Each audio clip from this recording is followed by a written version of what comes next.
Hello বন্ধুরা, আজকে আবার একটা নতুন রান্না নিয়ে চলে এসেছি। দেখুন, কাঁঠালের দানা মানে জামাইষষ্ঠীতে তো প্রচুর কাঁঠাল খাওয়া হয়েছে। এরপরে মানে কাঁঠালের দানাটা দিয়ে তো কিছু একটা তো রান্না করতে হবে। তো কী রান্না কীরকম করে পদ্ধতিতে রান্না করলাম দেখে নিন।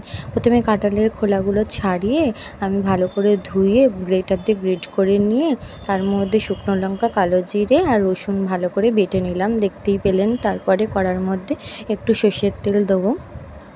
সর্ষের তেল দেওয়ার পরে একটু কালো জিরে ফোড়ন দিয়েছি। তা কালো জিরে ফোড়নটা দেওয়ার পর মানে আমি ওই পেস্টটা দিয়ে দিলাম। শুকনো লঙ্কাও একটা ফোড়নে দিয়েছি, যেহেতু কালো জিরে শুকনো লঙ্কা খুব সুন্দর একটা স্মেলটা ছাড়ে। আর এই রান্নাটা না একটু ঝাল ঝাল বেশি ভালো লাগে। তা যাই হোক, আমি তেলের মধ্যে ছেড়ে দিয়েছি, দিয়ে যেমন নুন দিতে হয় নুন দিয়েছি, দিয়ে ভালো মতন ভাজা ভাজা মতন করতে হবে হালকা আঁচে। আর একটু চিনি ছড়িয়ে দিতে হবে, তাহলে একটু স্বাদটা অন্যরকম হয়। তা আপনারা বাড়িতে ঠিক আমি যেই পদ্ধতিতে দেখাচ্ছি সেই পদ্ধতিতে রান্না করে খাবেন, আর আমাকে কিন্তু জানাবেন ঠিক কেমন হয়েছে। মানে জামাইষষ্ঠীতে তো প্রচুরই কাঁঠালের দানা বাড়িতে রয়েছে, ওইটাকে দিয়ে নতুনত্বভাবে রেসিপি তৈরি করে দেখালাম। আপনারা কিন্তু খাবেন, আর গরম ভাতেতে এই জিনিসটা খেতে খুবই ভালো লাগে। আপনারা খেয়ে দেখবেন। ভালো থাকবেন, টাটা।